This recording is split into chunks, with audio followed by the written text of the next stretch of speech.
Me Time and Murder is intended for mature audiences. Listener discretion is advised. Today I am drinking water. And today for Me Time, I am going to draw the victims of today's case. I was relatively happy with how the James Bulger digital art turned out. Like, I don't normally do portraits. I normally do flowers, which, there's a lot more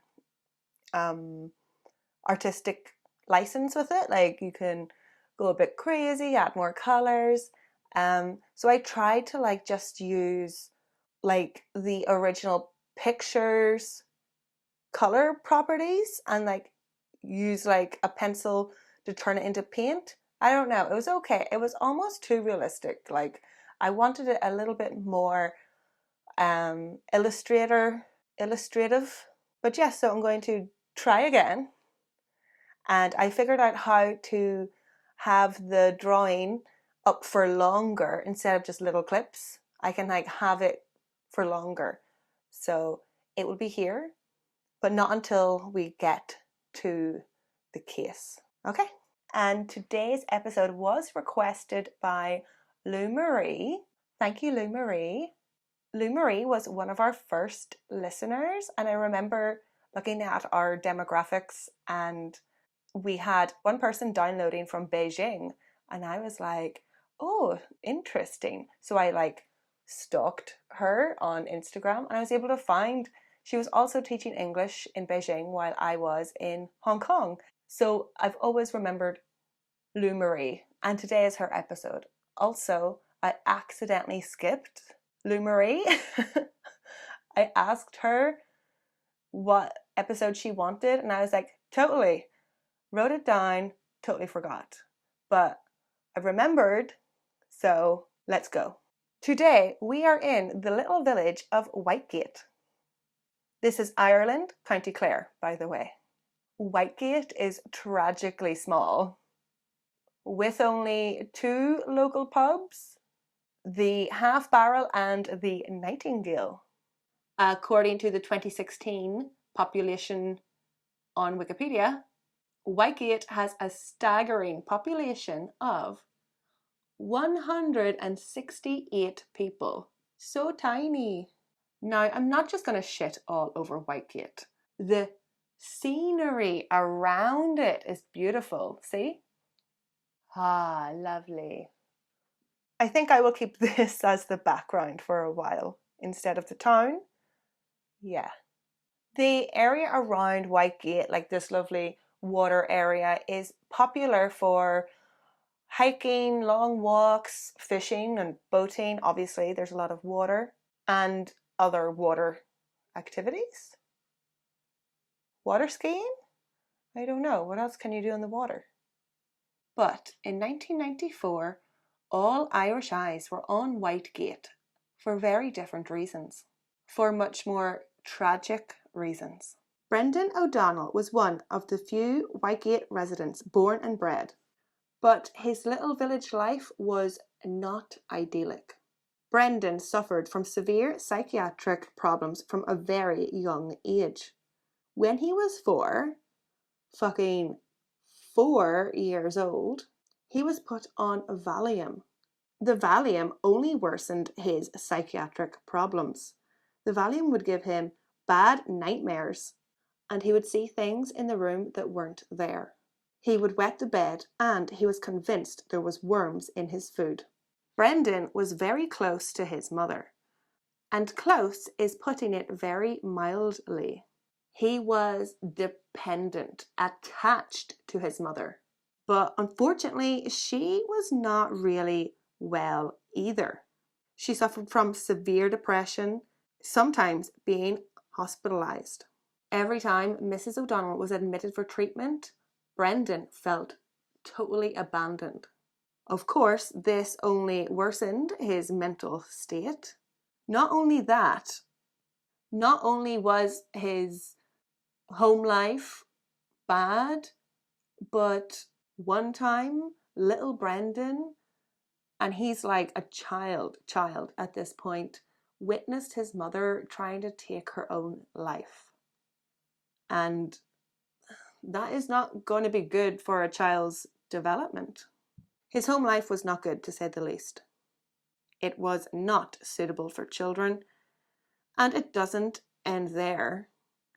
Brendan's father was a violent alcoholic. He would often come home drunk and beat Brendan with a poker, hurley, or bash Brendan's head against the wall.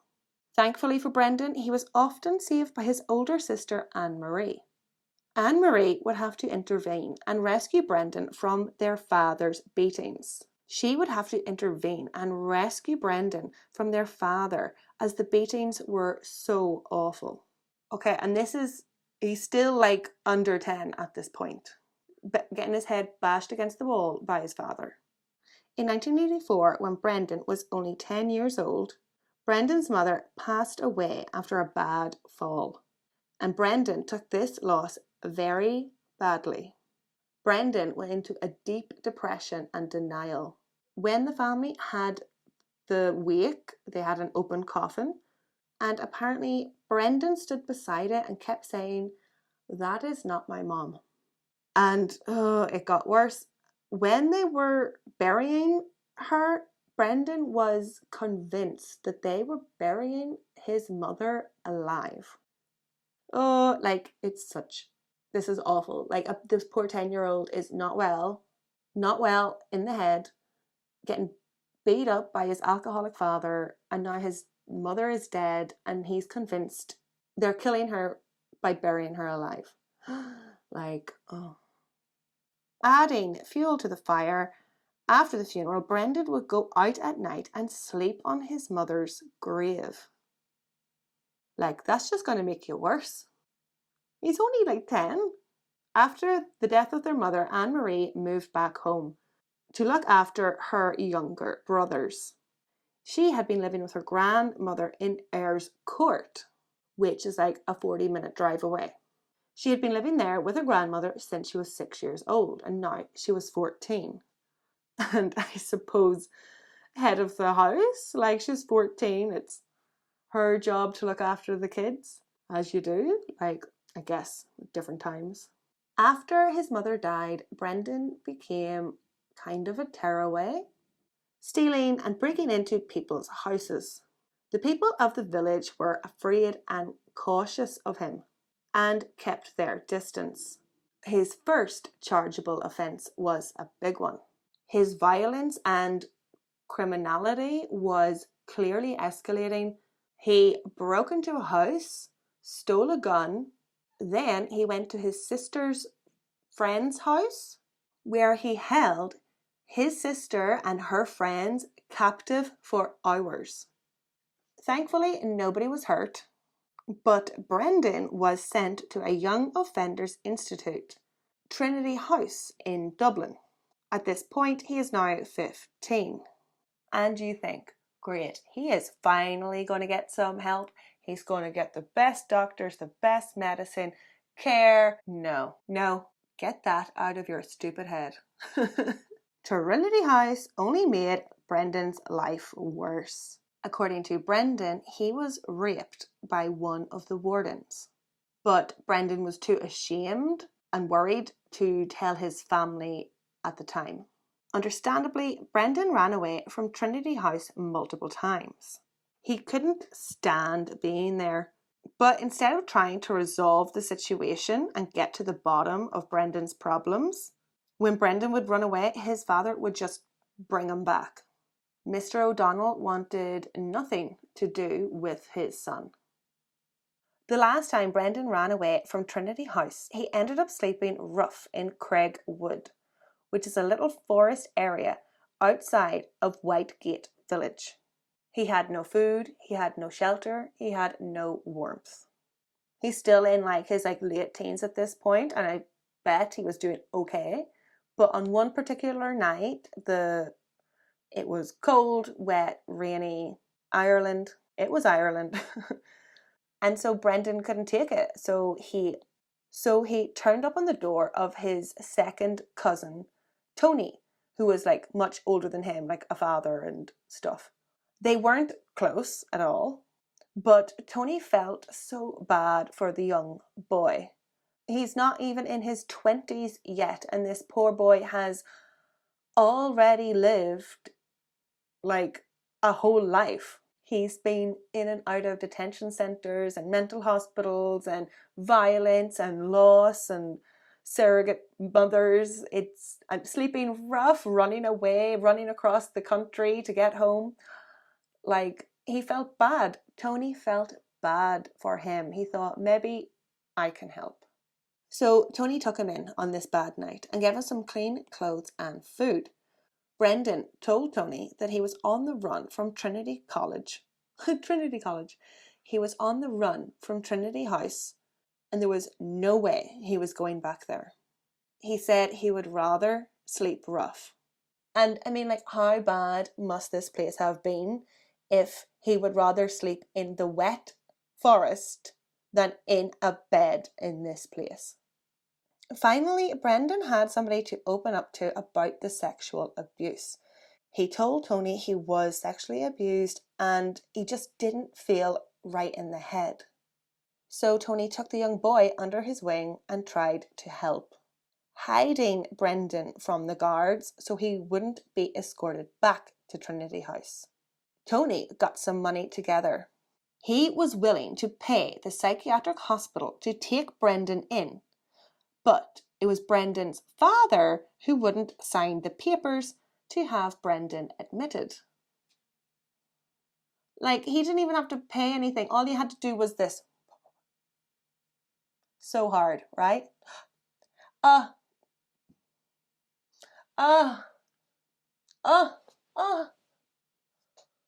Sign the paper. God damn it. At a loss, Tony contacted his solicitor and gained custody of Brendan in court, saving Brendan from going back to Trinity House. Tony allowed Brendan to stay in his home and continued to try and get Brendan help. Brendan had good weeks and bad weeks. But because he was going untreated now, I mean, Tony doesn't have access to psychiatric drugs. Soon it became impossible to keep Brendan safely in his home. And I mean, Tony has to think of his own family. He's got a wife and kids, like, and a job and a house. Like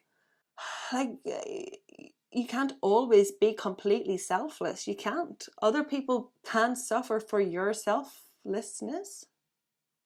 Although troubled and tortured, Brendan was still violent, dangerous, unpredictable. So Brendan had to move out of Tony's house and moved into his grandmother's house in Ayr Court, County Galway. Remember, his sister lived there. Brendan stayed with her for 3 weeks, but that was too much for Granny. Brendan was now suffering from both auditory and visual hallucinations. In 1992, his sister Anne Marie, who had her own child by now, was living in a flat in County Galway. Brendan lived in the same block of flats. And you think this would be good, keep an eye on him, keep the siblings close. Nope. One day, Brendan called in to Anne Marie and asked her to make him a sandwich. Anne Marie replied, "In a minute."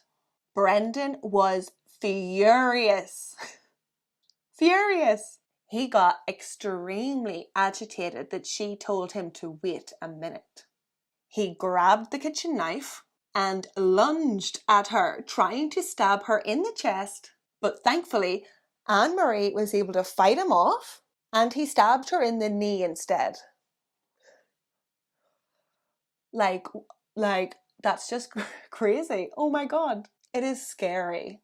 Like, you know he's not well, but it's a lot. It's a lot. Like, he's clearly becoming violent.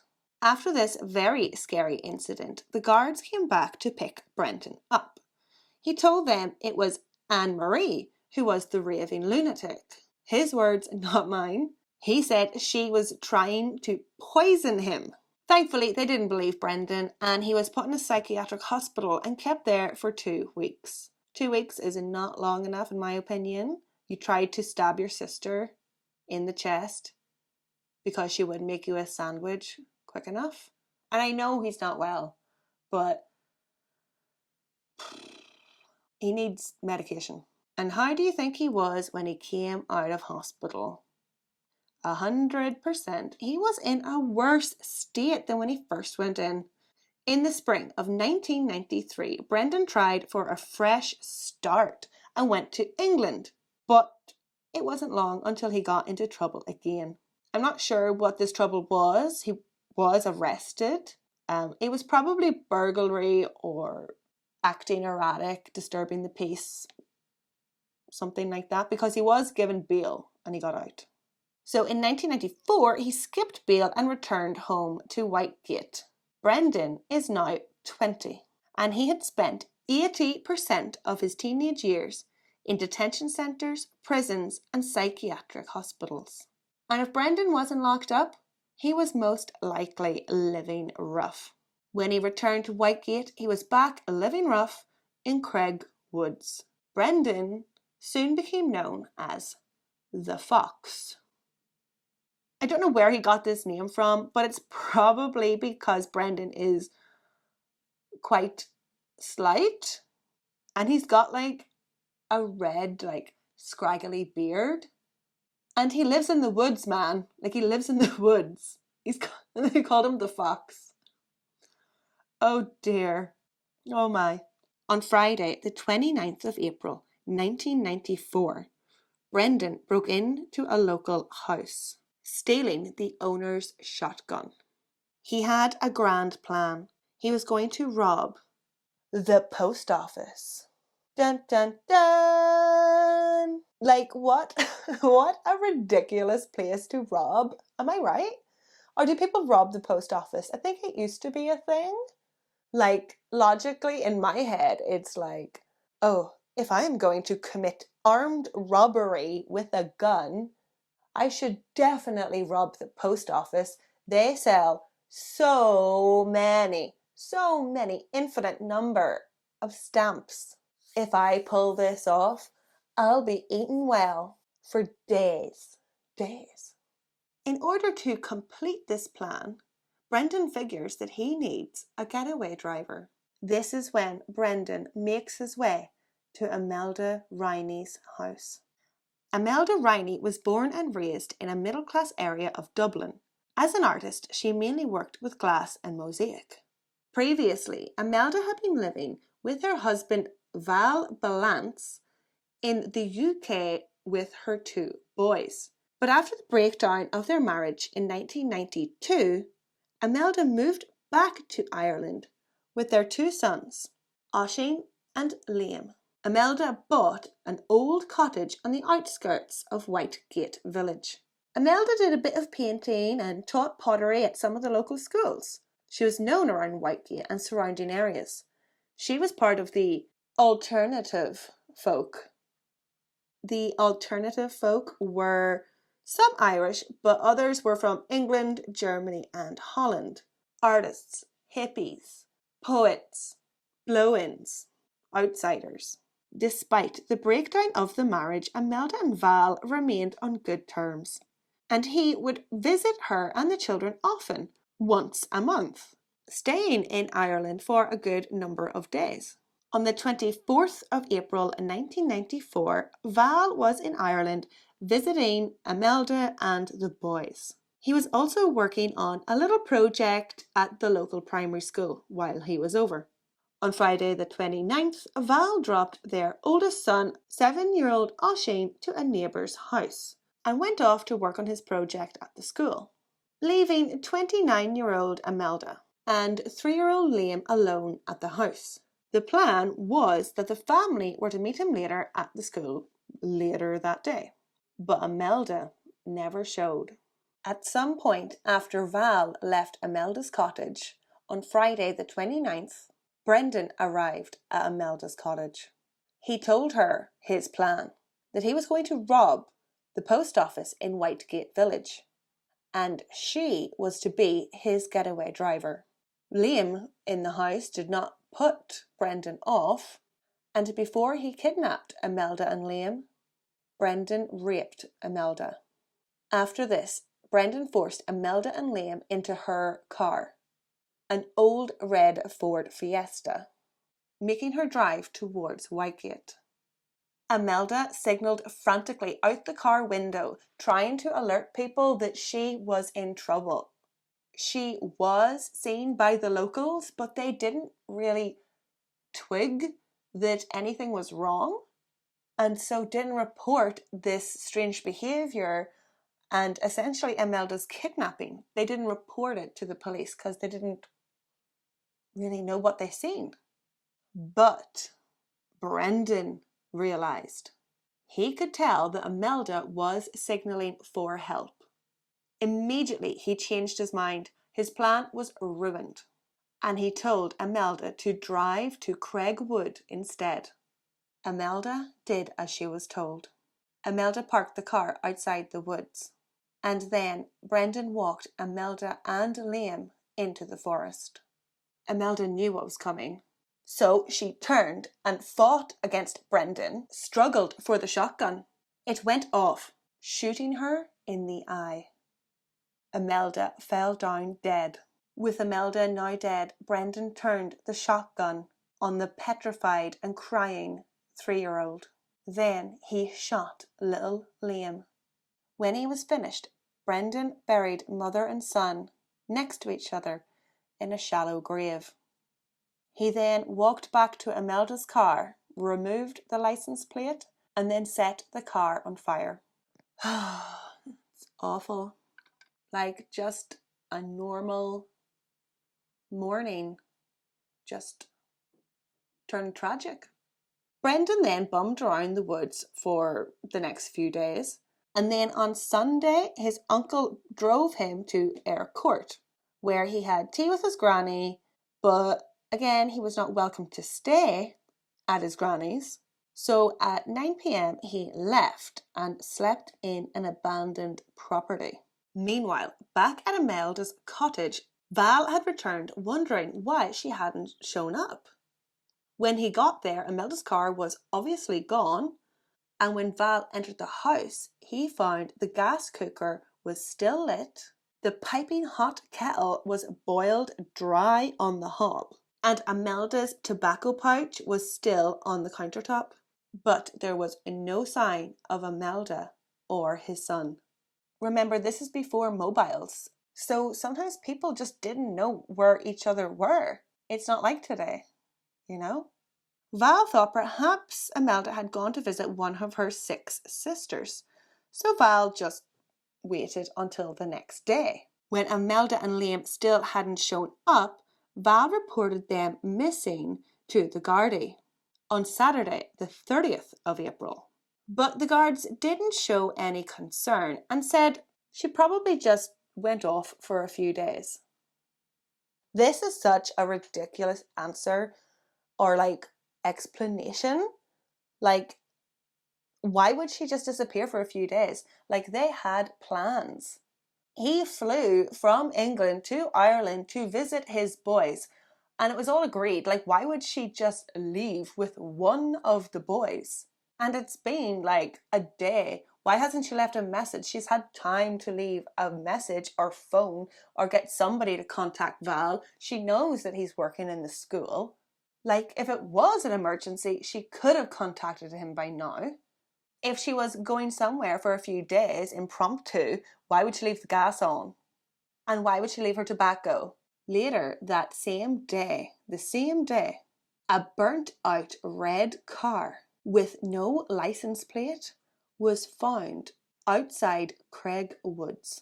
Police knew Imelda, she drives a red car? Nah, not suspicious at all. Oh no, in our little town of 170 people, we always have burnt out cars.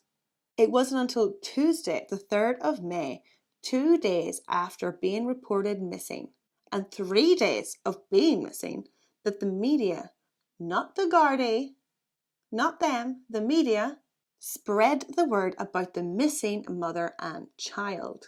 Val had contacted the news, giving them photographs and pleading for their help, since the guards weren't. Finally, people in the area were aware of the dire situation. Neighbours distributed photocopied posters appealing for information on her whereabouts. They spoke amongst themselves, to Val and to the media. And they made connections. Craig Woods. That's where that burnt out car was found. Isn't that where that violent, unhinged guy is living, Ralph? They all knew Brendan had to be involved. A desperately worried Val told the TV news that a local had seen Imelda's little red car driving north out of Whitegate, an area where she had no known contacts. There was no reason for her to be driving northwards. But also, there was somebody in the back seat. But still, the Gardaí were not concerned and did nothing. Remember, Imelda is from Dublin, Val is from England. They are both outsiders. They are not seen as members of the community. The Gardaí couldn't give a frig. And that is where I will leave you. In part 2, I will be covering the continuing rampage of Brendan O'Donnell, as well as his capture, trial, and the aftermath, of course. Thank you to Lou Marie. This is a great episode. It took me a while to get everything in chronological order, but I think it's worth it for the storytelling. Anyway, okay, right. See you in part 2. Slán.